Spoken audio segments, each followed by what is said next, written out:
Hello and welcome to the very first episode of my podcast with your host Uni. Today we are interviewing Junshi and Paca, the founders and artists of the NFT project Fang Gang. In this episode we talk about the first drawings and the final design of the Fangster with exclusive content which hasn't been made public anywhere else. Then we talk about the roadmap 2.0 and how the project wants to develop over time. And if you're new to the space, we talk on how to getting started and learn from being part of the NFT community. And if you're more serious and maybe more experienced and want to create your own NFT project, we cover points you should consider when launching. In the end, we have some special sneak peeks of super pixel fangs and how they look like. I really hope you get something out of it, whether you're new in the space or more experienced. If you're keen on learning more about Fang Gang, I think this is a must listen for you. It really gives you a good sense of who Junshi and Paca are and what they plan to do in the near future. I remember the first day, the mint day, and how the FOMO really kicked in, how I aped into the project and got to know it. It was super nice, and I think I bought like in total a little bit more than 30 Fangsters. And so this is, I think, a statement that I really love the project, and it's super nice to have you on the show, Junshi and Paca. Thanks for having us. Thanks, man. Wow, 30, that's a lot. That's big numbers for first day. Yeah. I mean, I don't know if it was the first day, but like, I think the reveal party was one day later. Is that correct? Yeah, that's correct. Yeah.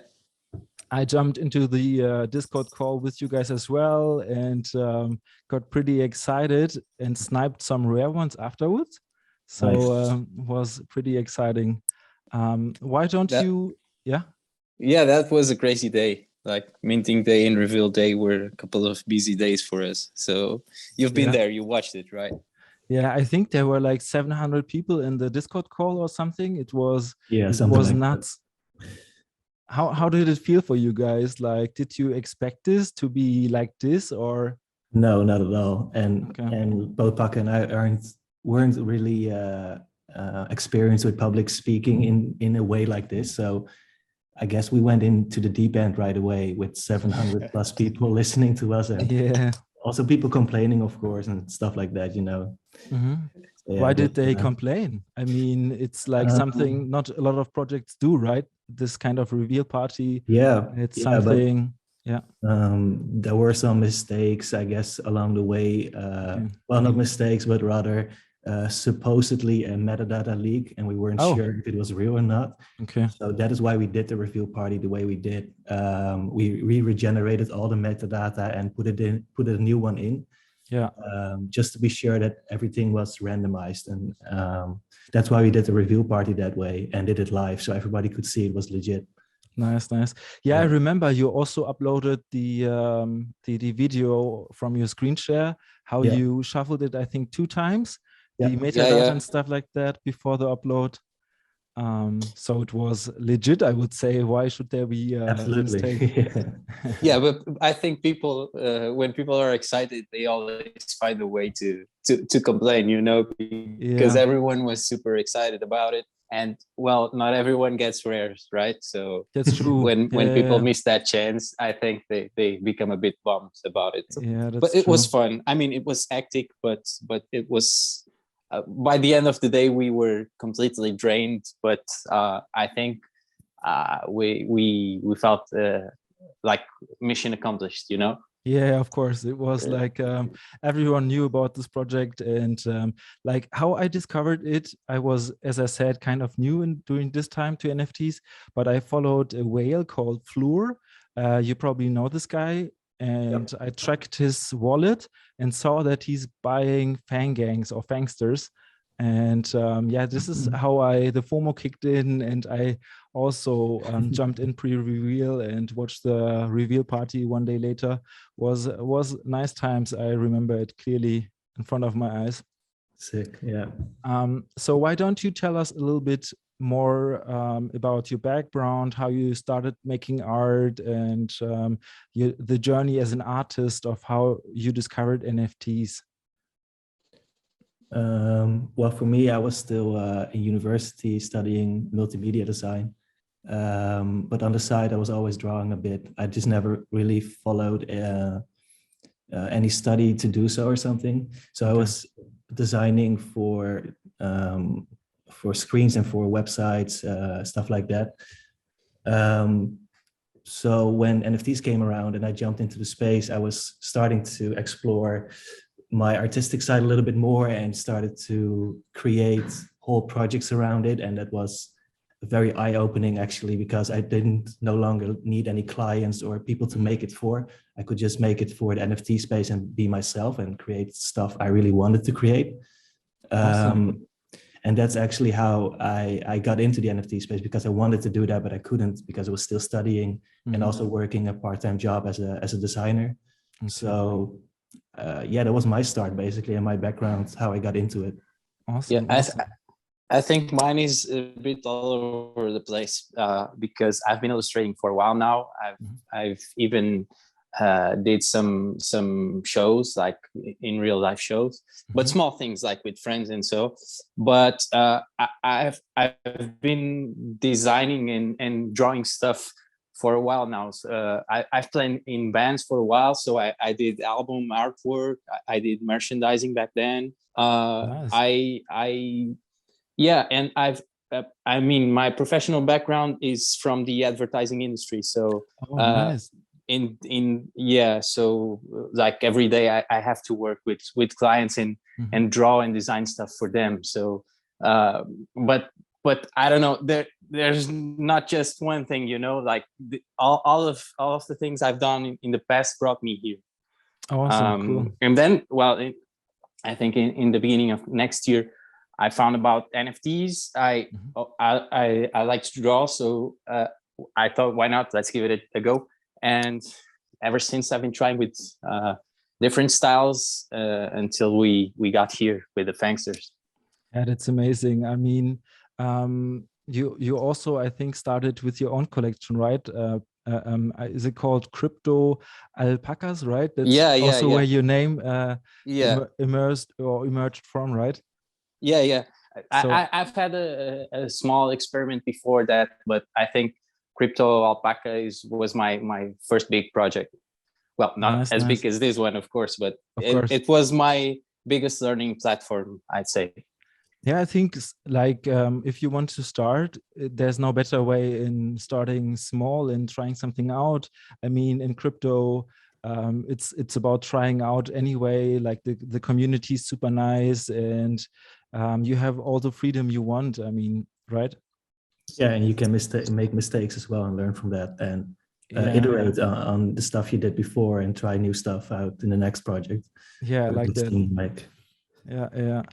And all right, then we started about your talked about your backgrounds. Then maybe talk me through the timeline of your project.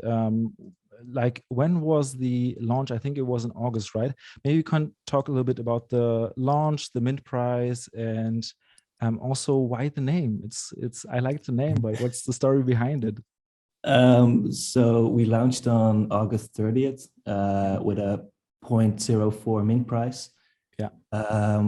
And the project has been in the like the concept phase was about 2 months, I would say, from talks, drawing to developing stuff. So 2 full months of nonstop working, endless nights, sleepless nights. Paca and I discussing a whole lot. So that was basically the whole process, and it was mostly in the beginning was Paca and me coming up with a name, a brand, a vision, a trademark, you know, stuff like that, just to branch out the whole lore behind it. And coming up with a strong character was probably the most important thing to us. Yeah, I mean, everyone in the space knows the design, and it's like a character which you see all over the place, and it's like easy to remember. It's cute, it's colorful, and it's also super clean. how did you have like different ideas regarding the design, or was it from the beginning that you said, okay, you love and you exactly know what you're going to do, or how did that go? We had a lot of iterations. I mean, maybe we can share one. I think today might be the day. Let's do that. I don't know. I don't know if we have it ready here, but we can share it later. Okay. Let's. Yeah, I don't know. Do you have it over there, Junshi? Maybe yeah, not. I'm looking it up. Yeah, I'll let you know. But basically, we had like, I think most of our time was trying to come up with a really good character before committing to it and start drawing all the traits. And that was a tough process because we wanted to have something unique, as you said. But at the time, there was a lot of 10K PFP collections launching focused on animals. Like you had the whole zoo. And we wanted to create something new, you know, like creating something that people would relate to and immediately recognize, you know, like scrolling through Twitter and, you know, this is a Fangster, this is this specific collection. So we started with the character, and the name and the brands came after, like after we experimented a bit. I think the Fang element was what was common between all of the characters. So we went with Fang Gang. Okay, cool. I think that's the story behind it. We had a few names before that. We brainstormed a bit, of course, but that was the one that stuck. What other names did you have, or were like kind of you had in the pool of like names? Can you share that? Yeah. Or? We had a few. I think most the first iterations were related to animals. I can't remember exactly which ones, but we quickly got off that route, you know, because we wanted to create something unique. And then I think the short list was between Fang Gang and Fangsters. We were, and then we ended up using both of them because they make sense together. We at some point we thought about calling the collection Fangsters, but then, well, I think they both work really good together. So we went with Fang Gang for the collection and Fangsters for the characters. Awesome. Yeah, I love the name. It's easy to remember, and it's also like shows a bit that we are like one team or one gang and part of a community of a project. This is really easy to to like, or easy to remember and feel like part of this community. So we talked about the mint price reveal, the name, and do you have an explanation of like how fast it minted out? Like I think it was like 8 minutes or something. Can you talk a little bit about that? And if you also had like people on the whitelist, or was it just public mint? Yeah, so we had 420 OG rolls to give away. Because back then whitelists weren't really a thing. Well, it was, but not as big as right now. So everyone just called it a pre-sale mint. And we did it through giving out rolls to the first 420 people to join the Discord.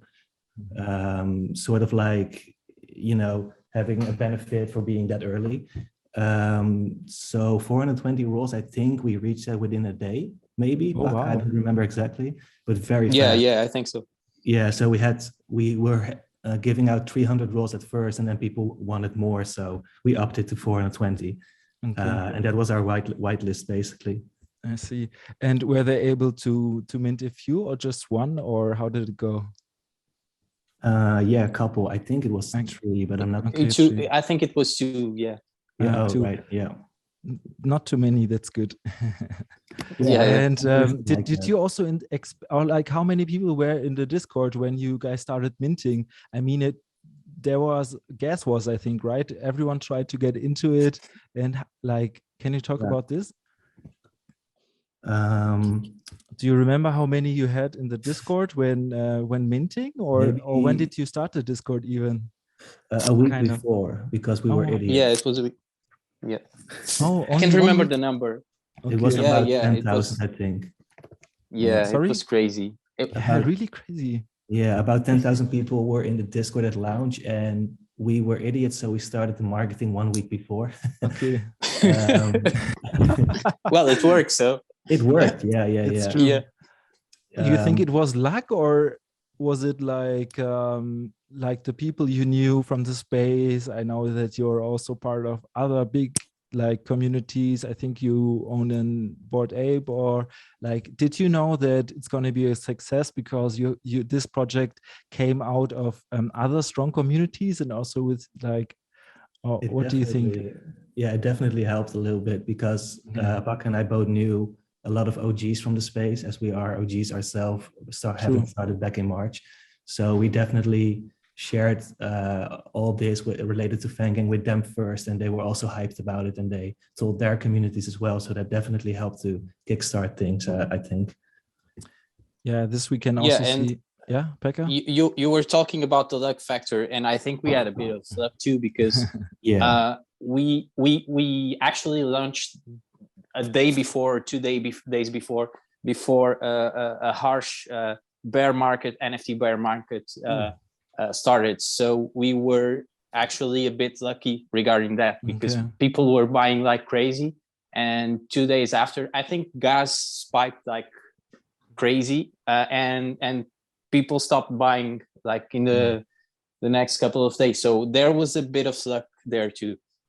Because if we launched like a week later, I'd say things would have been different. That's true. Yeah, I mean, when gas spikes or goes very high, people tend to not buy since the transaction is so expensive. But you never can really say when gas is going to be high or low. But I like, from my experience, is on the weekend it's a little bit lower, and when the US wakes up, it's higher, I feel like. I don't know anymore, to be honest, because it's so all over the place all the time. I don't know. Okay. Like, I found some old concept art for the Fangsters if you want to see that. Of course. Do you want to share your screen, or? Yep. This is be ready, because be ready. Okay. It had a lot of work after. Okay. Cool. You see it? Yeah, I can see it. So this was our first sheet of iterations, I'd say, like maybe the first concept art we did, just to get a feel for the vibe and what we wanted to make. Obviously, during this phase, it was more of a wolf, true, and not very much an original character. But it was very much the base for what came after. So you see, we have a big snout, and we played a little with the mouths here and there, and added some eyes here. We still have the big ears and the little tufts of hair on the side, as you can see. But this was mainly to get a feel for it. And then we fleshed this out a little bit, but this wasn't really what that was so bad. Keep in mind, this is a quick sketch. Of course, no worries. Yeah. But this is kind of what we were going for at first. But we quickly realized that we didn't want that long snout, and wanted to give the eyes a little more character. So this was one other quick sketch I made of like, what would it look like if it had a hood on, because the hairs on the side are a little big, of course, so you have to cover that while keeping in mind the traits and stuff like that. So this is an old fur type we did, and as you can see here, we already had the outline correctly. I think it took maybe a week or so, a full week of drawing to get all this right and get the feel right. And then we started playing with the furs. As you can see, these colors don't exist now. Yeah, that's true. And like this, just playing around with colors a little bit. Nice. And then did some quick sketches for like the alternate fur patterns over here, and just trying out stuff a little more rounded edges here. And one of the things we were feeling is that the character needed a face. So if you notice it nowadays, there's always a second color fur on the face, and that's what makes the face traits stand out. So if you look at these early characters, they only add that in the belly and on their top. But then we felt like we needed to make it stand out a bit more. And like, for instance, here you notice that you need a face, like you need to make it pop. So empty. Yeah. So that's one of the things we worked on after regarding the fur.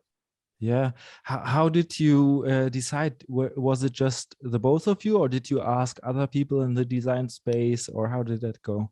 Mainly both of us. We discussed a lot, and we agreed on some things and disagreed on a lot of other things.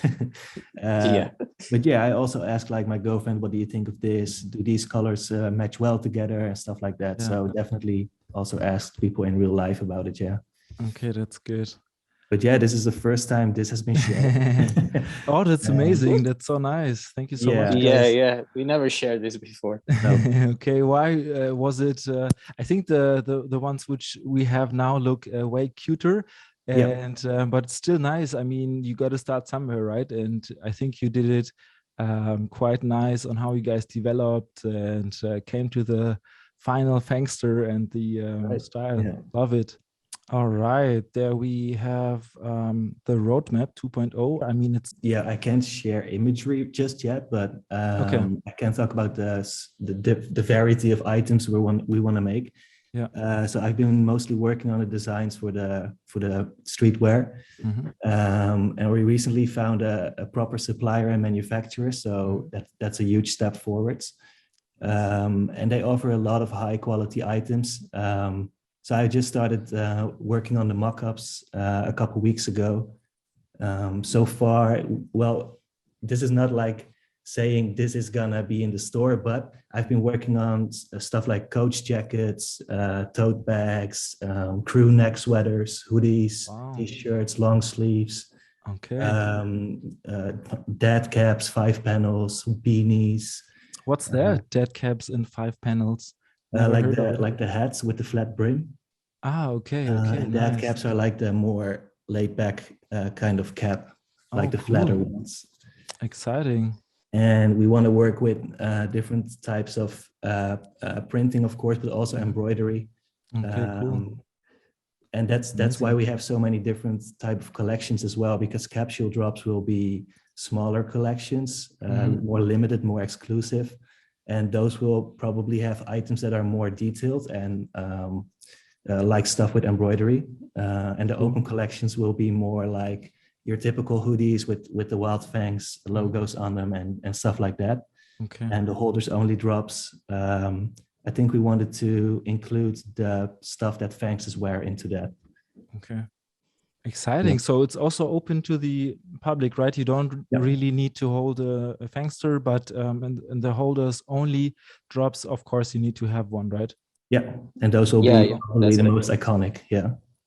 Okay, nice. And as we can read, we have also brand partnerships, but this is an ongoing item or point in number 2.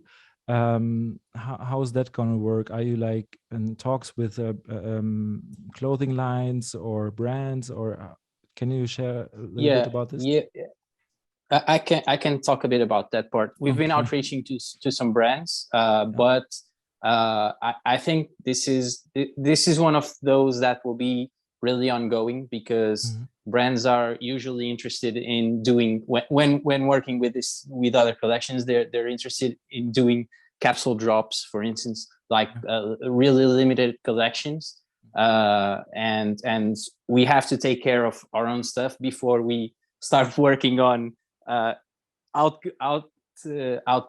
of our scope. That's true. Capsule drops. But we've been in contact. We've been outreaching to some brands we like and we wear. But one of the things we also want to do is go beyond streetwear brands and connect with other possible brands that would make sense to make a collab with Wildfangz. So, but this is still in early stages. Like we've been mainly we send some fanboy emails, like we really like these brands, we want to work with these guys, so let's outreach them. But it will still take time. Of course, it's not as straightforward as releasing our own stuff, because there's a lot of people involved, and it takes more time.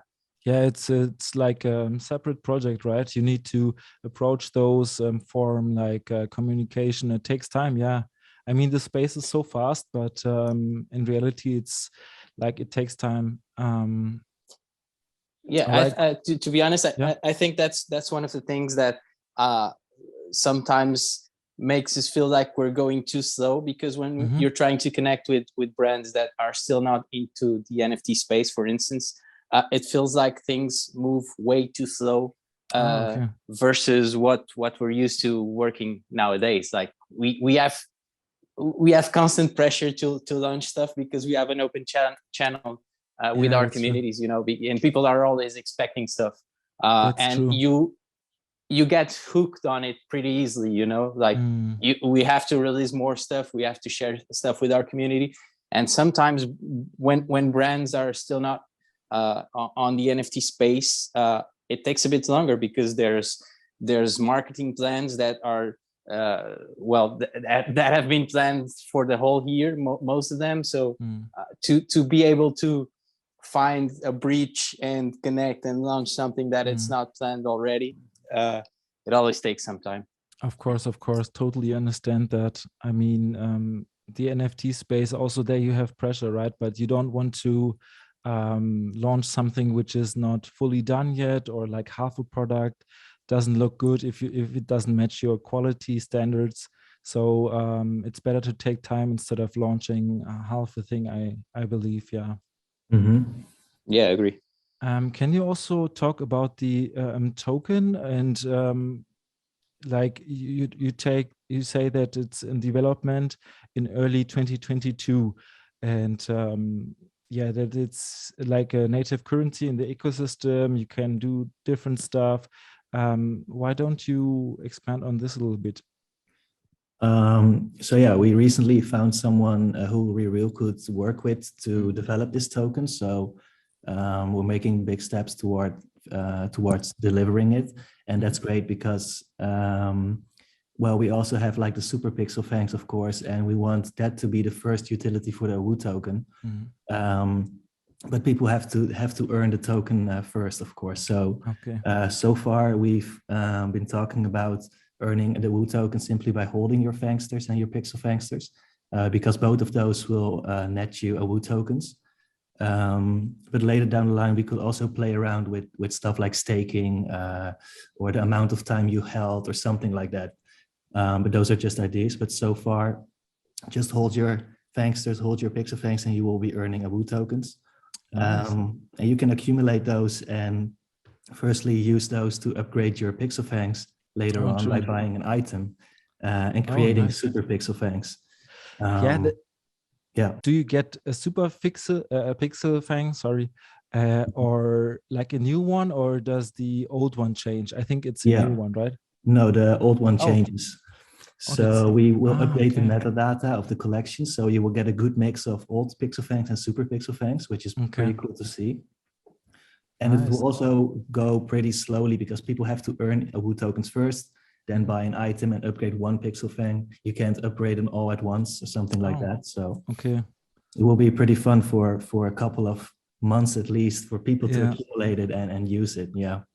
I'm super excited what's going to come out with it and how it's going to work. I think it's going to bring so much more fun to the project, since it's like an iteration. And I think also your new team member, PxlHans, is designing that, if I'm not wrong. Is that correct? Yeah, we specifically took him on board because we were talking about this idea, and he was already making it because he's a crazy guy and super fast. So we were like, okay, come on, man, just join the team already, and we can start to bring more and more stuff because he's just so fast and so talented. So he also did like the game, right? It was kind of like Pokemon, like everyone played in their childhood. Right, the Fang. The Fang. The PxlHans gift. Yeah. But is it gonna be like in game, or was it just a drop? The Fang was one? That was just Hans having fun, to be honest. Okay, nice. Yeah, I think this one was also his creation, right? It looks like the like his style. The first collab. Yeah. The first collab was PxlHans. Yeah. Awesome. Like about the Super Pixel Fangs, and we have finished the all the trades for it. I mean, Hans finished all the trades for it right now, and we're now working on that part to have the contract ready for the AWOO token. Yeah. But when it comes to design, which is what we're talking about, the man did that like in 3 days again. Wow. He's like a machine. Yeah, like wow, he's crazy. super fast. Nice addition to the team. Absolutely. Yeah. It was unofficially part of the team, like almost since the beginning, because he's been working with us for so long now that it just made sense to onboard him.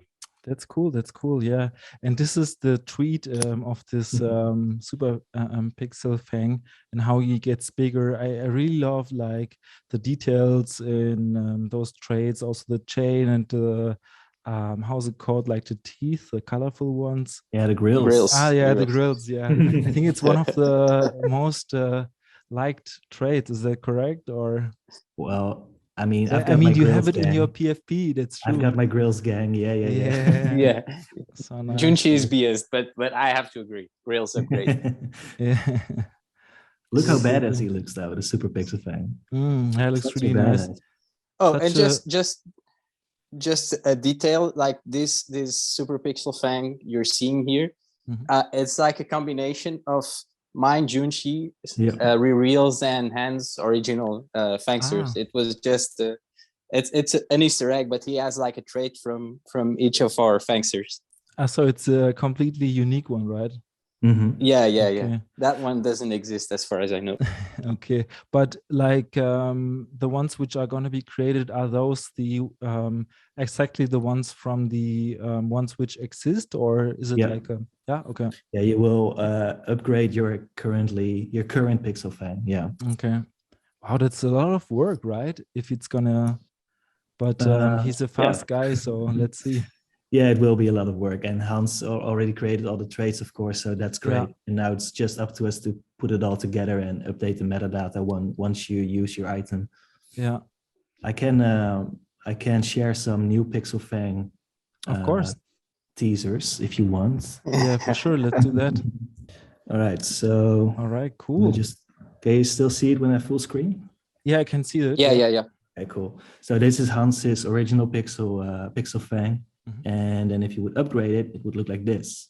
Wow. So you see, that's crazy. Yeah. So you see the shading has been added, and it almost looks like the Fangs is looking upwards a little bit. It's pretty cool. Nice. And this would be mine, and then boom. Wow. Okay. Nice. Such a difference. I mean, this is very flat, and this is more 3D like. It's pretty cool. Yeah. It's more details. Yeah, go ahead, we please. went from 32 pixels to 48 now. Okay. So it lets us add a bit more detail to it. That's nice. Do you already have my Fangster, my Pixel Fang? Oh no, we missed that one. Such a pity. This will be this is Paca's, right? Yeah. Oh, yeah. I like the teeth. Yeah, amazing, and the coat.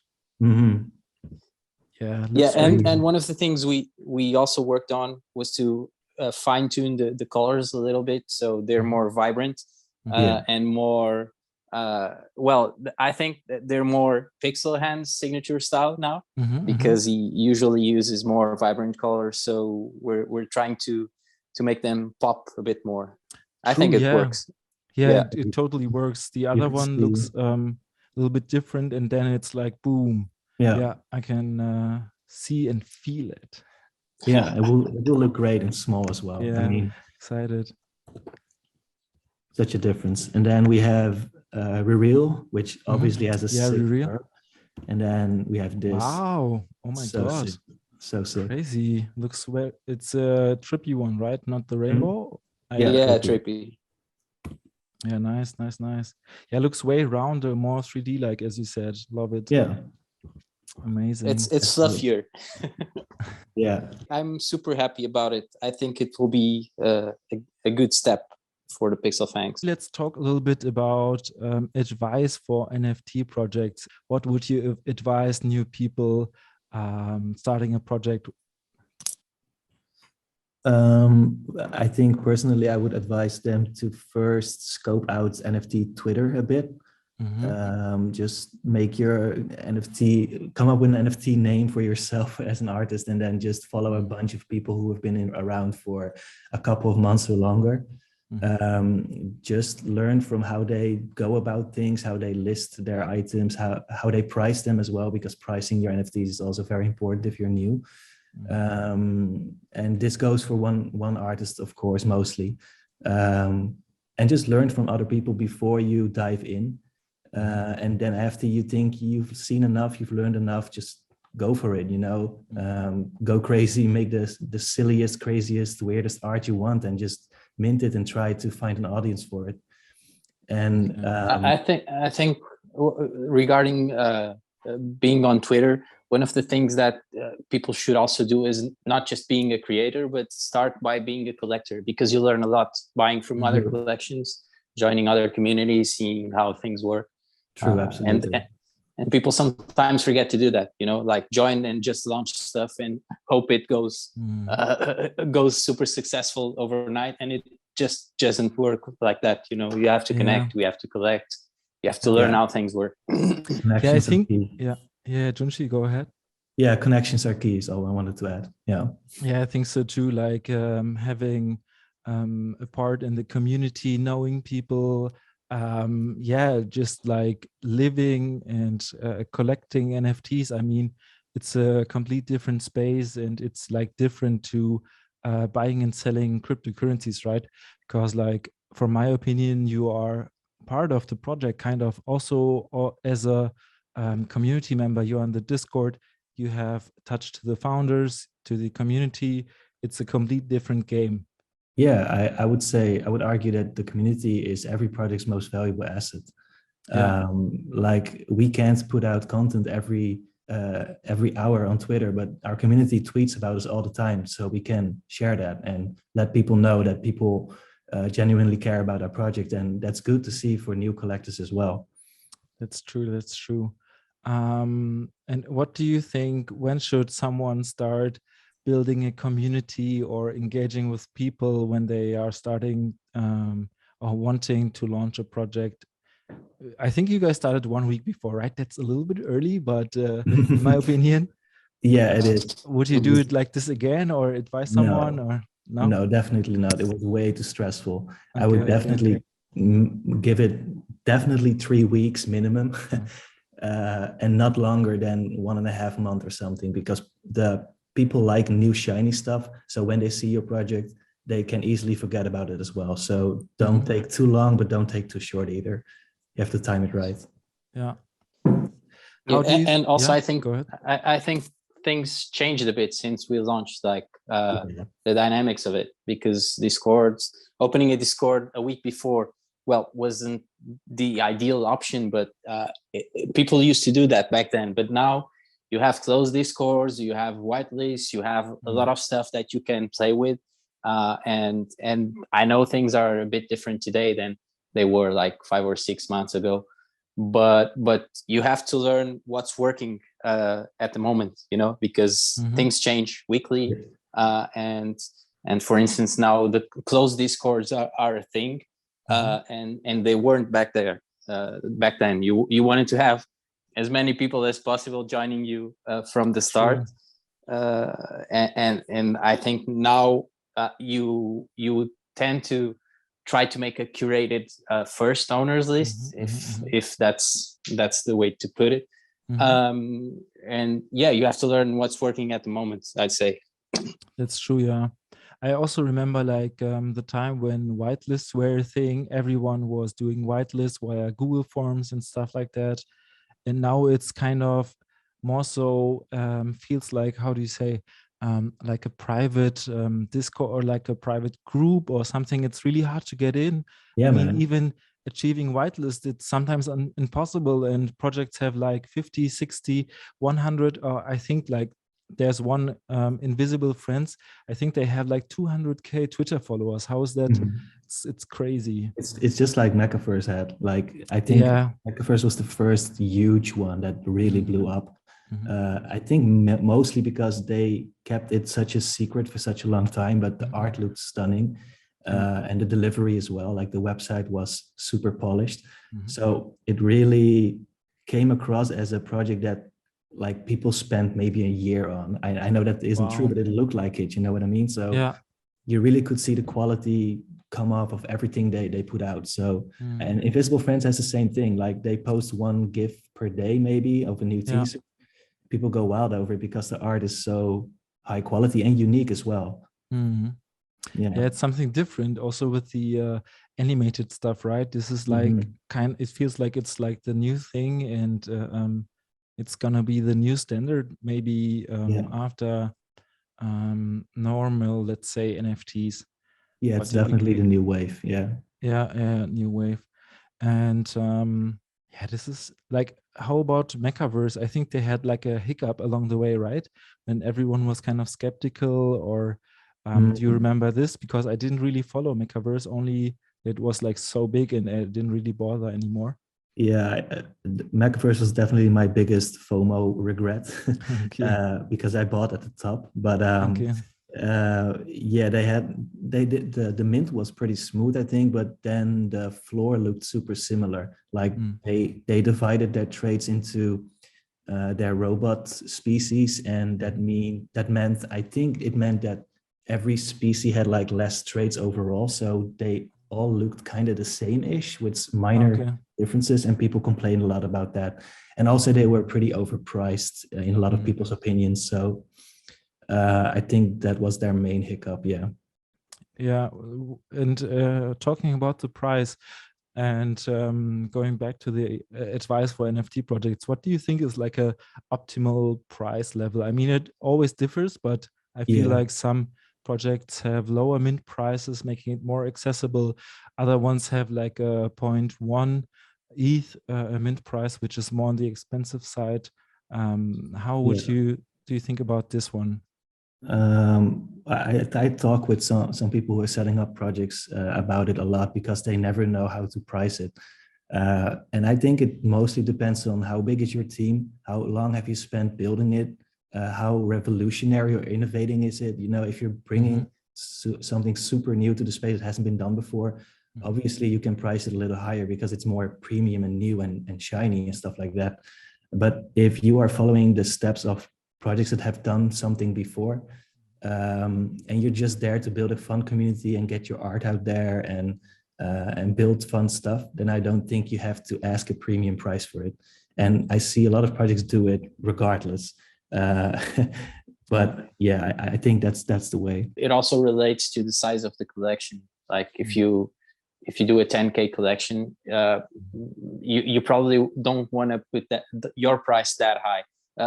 Adding to all the stuff that Junshi said, like the bigger the supply, I'd say the price point should be friendlier to the community, because I don't think there's so many people that want to FOMO into something with a high price point.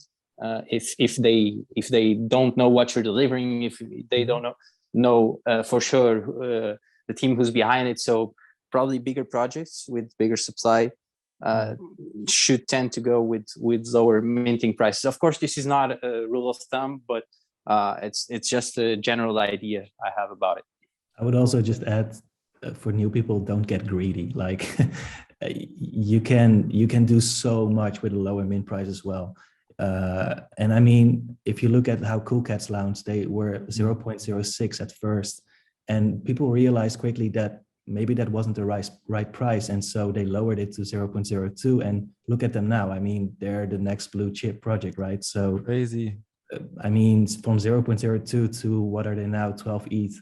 It's all possible, and they managed to make so much stuff in the meantime as well with that mint price. So it's definitely possible to have a lower one.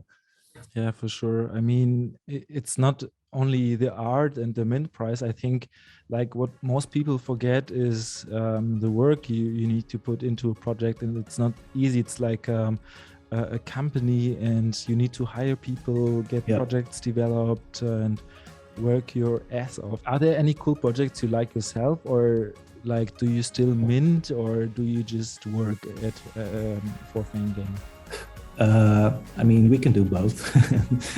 Yeah, there's a lot of cool stuff coming out every day, so yeah, definitely take a look. We've launched like 5 months ago. We've been grinding daily, doing what we love, but this is, even if you're doing what you love, you have to put a lot of effort into it, and we've been doing it every day. But I add, like, we're in it for the long run, and as you've seen it with the AWOO studios, we have a lot of plans and we have a lot to experiment with. So if people are listening to us for the first time, I'd say take a look at what we have envisioned for the project. Try to understand more about each one of the brands, and join the fun, because we won't stop delivering. We're having too much fun to do it. So join the Fang Gang and join the Discord and join this community, because it's the best one you could ever have. Love it. Amazing. Yeah, I mean, you guys are online. You're very easy to approach.